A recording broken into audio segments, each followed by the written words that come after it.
சகலத்தையும் செய்ய வல்லவர், நீ செய்ய நினைத்தது தடைபடாதையா. தேவரீர் சகலத்தையும் செய்ய வல்லவர், நீ செய்ய நினைத்தது தடைபடாதையா. ஒருவராய் பெரிய பெரிய அதிசயங்களை எந்த நாளும் எந்த வாழ்வில் செய்து விடுபவர். ஒருவராய் பெரிய பெரிய அதிசயங்களை எந்த நாளும் எந்த வாழ்வில் செய்து விடுபவர். தேவரீர் சகலத்தையும் செய்ய வல்லவர், நீ செய்ய நினைத்தது தடைபடாதையா.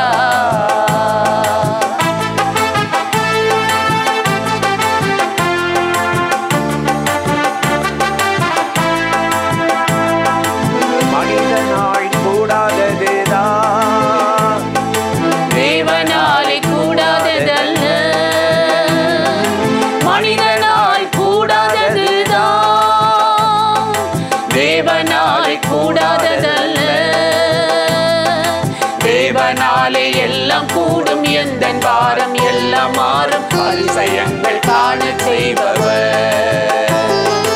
தேவனாலே எல்லாம் கூடும், எந்த பாரம் எல்லாம் மாறும், அதிசயங்கள் காண செய்பவர். தேவரீர் சகலத்தையும் செய்ய வல்லவர், நீ செய்ய நினைத்தது தடைபடாதையா.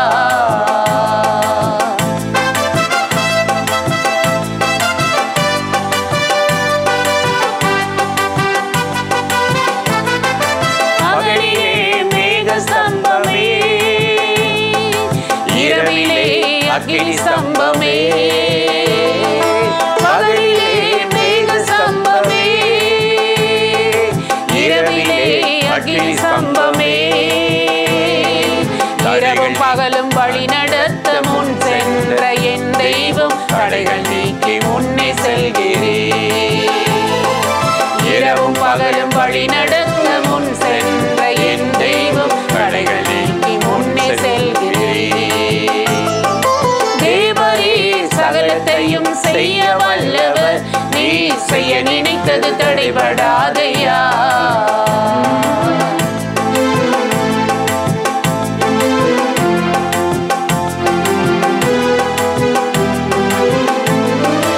தேவனிடத்தில் சேருகிறவன் அவர் உண்டென்று நம்பிட வேண்டும்.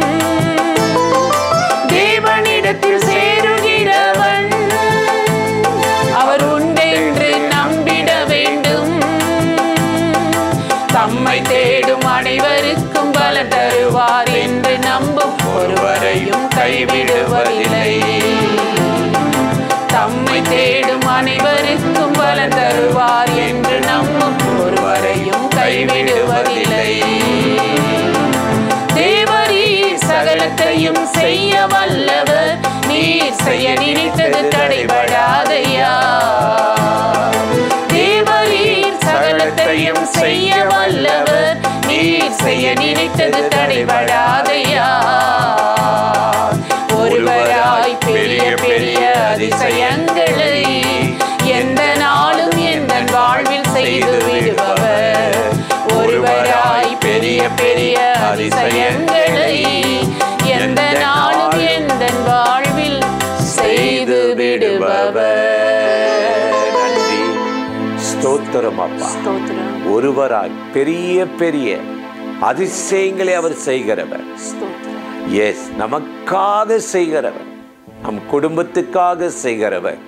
சொல்லுங்க, நன்றி ஆண்டவரேன்னு சொல்லுவோம். பிரியமானவர்களே, ஆண்டவராகிய இயேசுவின் நாமத்தினாலே இந்த காலை நேரத்தில் இயேசுவை தினம் பார்ப்போம் என்ற இந்த நிகழ்ச்சியின் மூலமாக உங்களை சந்திப்பதில் மிகுந்த மகிழ்ச்சி அடைகிறேன். கர்த்தர் எவ்வளவு நல்லவர் அல்லவா! கிருபை இரக்கம் நிறைந்தவர். கடந்த நாளெல்லாம் நம்மை காத்து நமக்கு நன்மை செய்தார். இன்றைக்கும் ஒரு வசனத்தை உங்களுக்கு ஞாபகப்படுத்தி சில காரியத்தை சொல்லி ஜெபிப்பது நல்லது என்று உணர்ந்தேன்.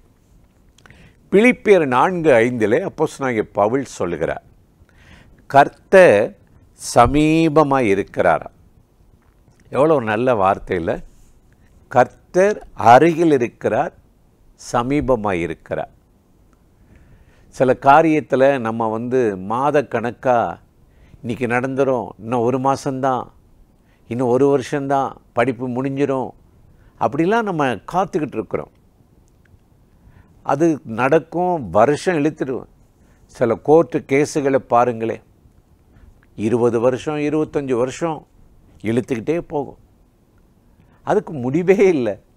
ஆனால் வசனம் சொல்லுது கர்த்தர் சமீபமாக இருக்கிறாரா.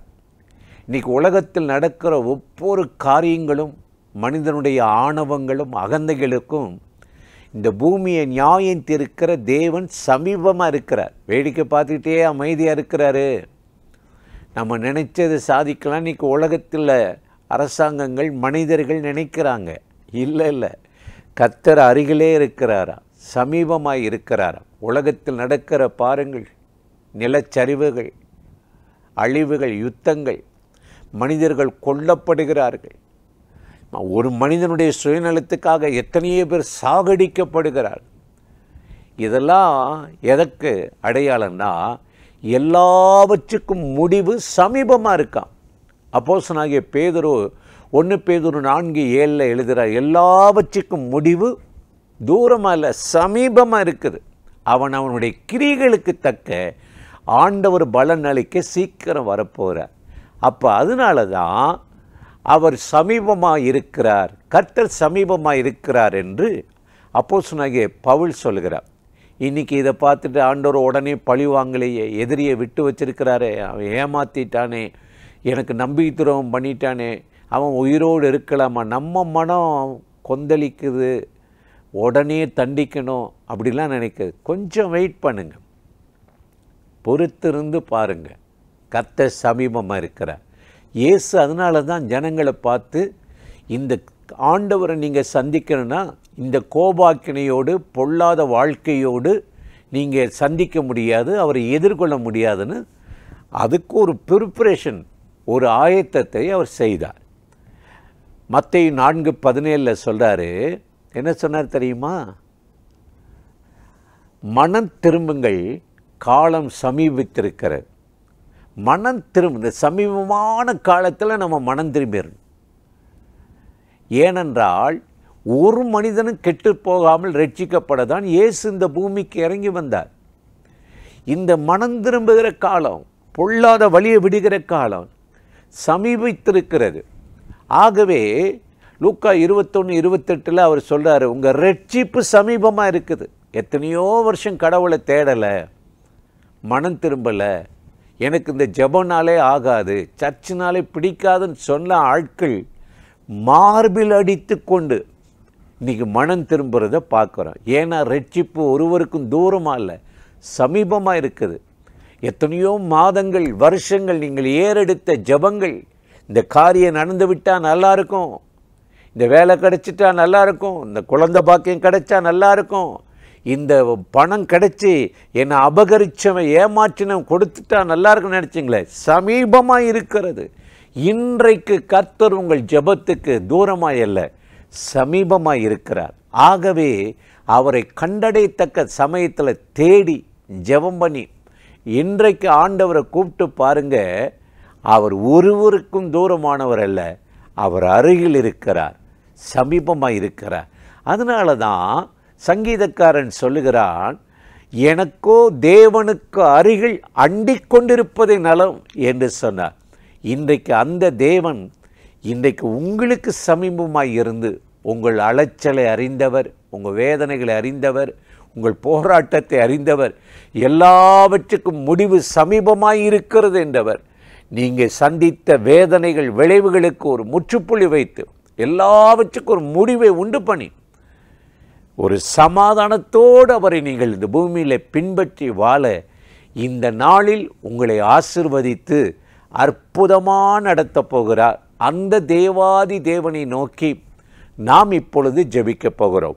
அன்பின் பரலோக பிதாவே, யாரெல்லாம் இந்த நிகழ்ச்சியில் இணைந்து இந்த நாளை உம்மோடு தொடங்கி உம்மோடு நடக்க ஆசைப்படுகிறார்களோ அத்தனை பேர் மேலும் உம்முடைய மகிமை இறங்கட்டும், வல்லமை இறங்கட்டும், கர்த்தர் சமீபமாயிருக்கிறார் என்ற வார்த்தையின்படி இனி தூரமாய் அல்ல, இனி நாள் கணக்கு, மாத கணக்கு, வருஷம் கணக்கு அல்ல, எல்லா போராட்டம், பிரச்சனைகளுக்கு, எதிர்பார்ப்புகளுக்கு நீர் ஒரு முற்றுப்புள்ளி வைத்து இன்றைக்கு காரியங்களை கைகூடி வரப்பண்ணுவீராக. எல்லா தடைகளும் மாறட்டும், ஜெயத்தை தாரும். கர்த்தருடைய மகிமையும் வல்லமை இறங்கி நடத்தட்டும், ஆசீர்வதியும். இயேசுவின் நாமத்தில் வேண்டிக் கொள்ளுகிறோம் எங்கள் உயிருள்ள நல்ல பிதாவே. ஆமேன், ஆமேன். ஆண்டவர் இந்த ஜெபத்தை கேட்டிருக்கிறார். கட்டாயம் உங்களை ஆசீர்வதிப்பார். தொடர்ந்து இந்த நிகழ்ச்சி நீங்களும் பாருங்க, மற்றவங்களுக்கு அறிமுகப்படுத்துங்க. ஒவ்வொரு இரவும் கர்த்தாவை கைதூக்கிவிடும் என்ற நிகழ்ச்சி இரவு 9 மணிக்கு நடைபெறுதில்ல, அதையும் பார்த்து மற்றவர்களுக்கு அறிமுகப்படுத்துங்கள். நம்முடைய யூடியூப் சேனலில் ஜீசஸ் லிவ்ஸ் மினிஸ்ட்ரியில் போய் சப்ஸ்கிரைப் பண்ணுங்கள். ஆண்டவராகிய தேவன் நம்மை ஆசீர்வதித்து நடத்துவார். ஆமென்.